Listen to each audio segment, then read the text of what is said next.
Welcome back to You Decide 2007's coverage of the federal election.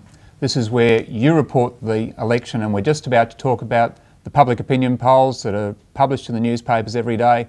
They're aggregations of what people all around Australia tell pollsters, so this is very much what you decide about the election. So the first poll that we've got here is the News Poll.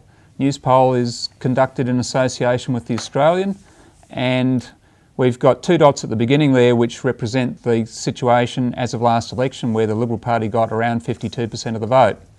Then we start the graph up again in November last year, where that's about a month before Kevin Rudd became leader of the Labor Party, and something very interesting then happens. It's a bit like a pair of nutcrackers.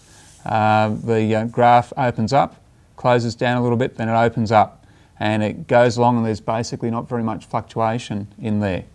Now, John, we were talking about the technical issues that go with polling. There's a thing called sampling error.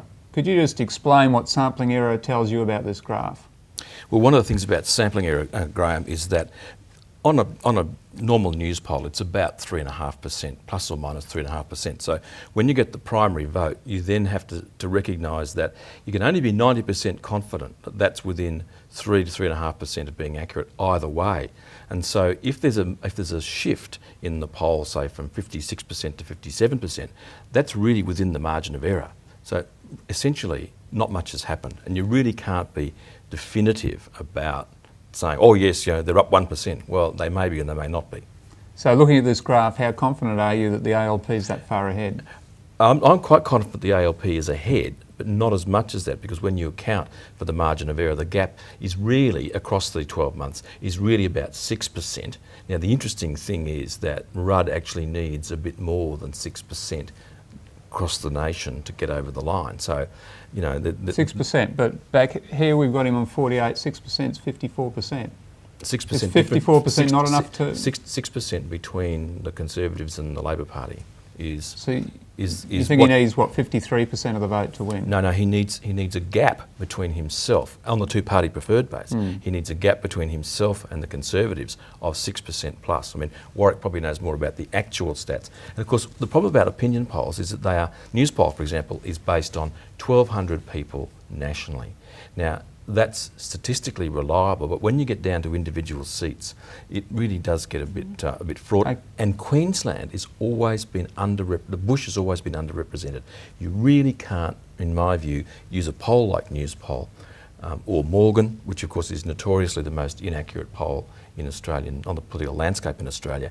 You can't use the national polls to apply them to seats, to particular seats. Okay, you can't do that, but why don't we look at Morgan now, because they don't have a sample of 1,000, they've got a sample of 5,000 that they've used to analyse. And that may well be because they've copped a beating about their predictive value in the past. They may well have upped their sample size.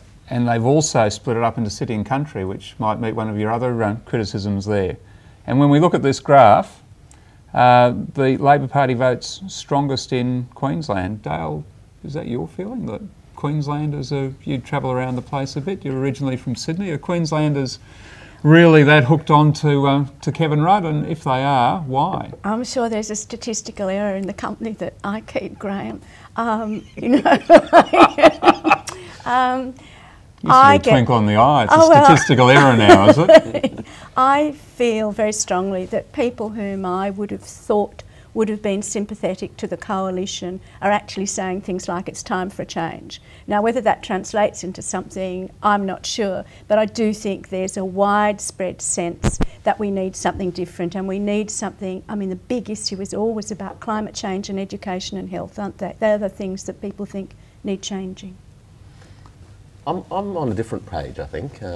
Maybe it's because my group of friends and associates sample the other way increasingly these days. But I think what we've got to be careful of in using the polls is the extent to which those national poll numbers are reflected in individual seats. The key is to understand who's swinging and where they are concentrated, where they live. Let's not forget the name of the game in federal elections is to win the majority of the two-party preferred vote in the majority of seats. It's not about winning the national vote. It's about the majority of votes in the majority of seats. And I believe that Labor needs to win at least 52% of the national two-party preferred vote to win a majority of seats. Howard can get in on this election with 48% of the vote, just scrape in. And it really depends on where the swings are. Now, what's happening in Queensland? Well, I think there is a swing to Kevin, and it's for lots of reasons. That there is obviously a swing across the country amongst some people. Large proportions of people are swinging that way. Who are they? Well, I would suggest that the first group of people who are swinging towards Kevin are people who were in the lower income spectrum, who were welfare recipients, who strongly supported the Howard government over the last 10 years, but have now been pushed into the working environment as a result of the government's welfare to work program, and they're not real happy about it. They're coming back. They're resenting that imposition from government, pushing them back into the workforce under some pretty tough working conditions.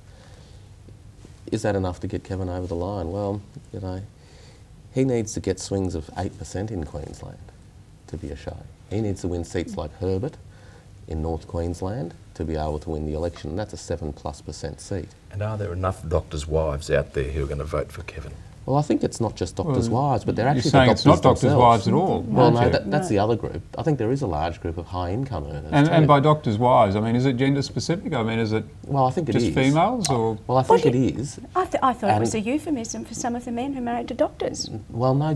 Well, that's what I think it actually is too. In that a lot of them are actually female professionals. It's not that they're married to a male professional. The people who are swinging to Kevin are female professionals, Education, health, yeah. right? And where are they highly concentrated? In traditionally safe Liberal seats and in some coastal areas. So they're very concentrated in pockets. Kevin will do very well, for example, in seats like Griffith. He will continue Well, to you'd do hope very so. well. He's a local member. He will He's given away continue to 200 do well. bicycles in Griffith. What about Yeah, but the Ryan? same story could go for Howard. You'd say, well, he should do well in Bennelong because he's a local member, but we talk about demographic change in that seat, Yeah. right? And it's becoming wealthier. And the irony is that the Labor Party is the one that's starting to pick up the better educated, higher income groups, and it's done that since 2001. So what about a seat like Ryan then? If you're looking at Brisbane, there's 3 inner city seats, aren't there? There's Griffith, there's Brisbane and there's Ryan. Well, 2 of them are held by the Labor Party. Are they going to make it 3 out of 3? I think they could. I think Ryan is one of those seats where demographically the Labor Party is... What we've seen in the last 10 years is a demographic shift. In the US it happened about 100 years ago when blue-collar workers who used to vote Republican switched to the Democrats. In Australia, we've traditionally had a class-based voting pattern up until probably the early 80s. And progressively, we've seen it starting to get a role reversal. The Labor Party is appealing to the inner city gentry, far more so than the Liberal Party. The Liberal Party has, for a long time, for the last 10, 15 years, been the party of the lower income, and the National Party has been the party for the really low income earners. The farmers. The farmers, but are there any working class seats that are Liberal? Yeah, Some of outer those burbs. Sunshine Coast seats. Some of the Sunshine Coast It's seats. the outer burbs. They used to Yep. be working class, What, and Nala? now they're Woodridge. Well, You'd be Petrie. pretty safe as a Labor Party candidate there, getting your Well, you would deposit be. back, wouldn't you? And The a groups- pension at the end of your 3 terms? The seats where they're going to have difficulties, seats like Longman, where there was a lot of trade workers, in the old days were union members. And what have they done in the last 10 years? Post-Keating, they've become contractors, small business people, self-employed, income splitters, McMansion livers. Okay, so in summary, it's a big swing. Is it sustainable and is it enough? Warwick, yes, no?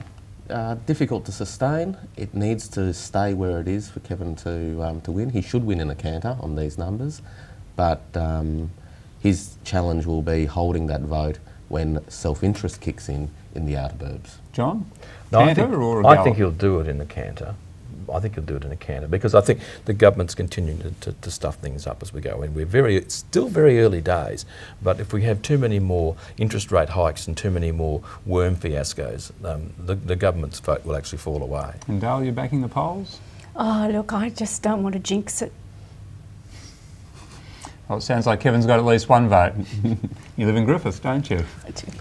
So do I. He's got my vote too.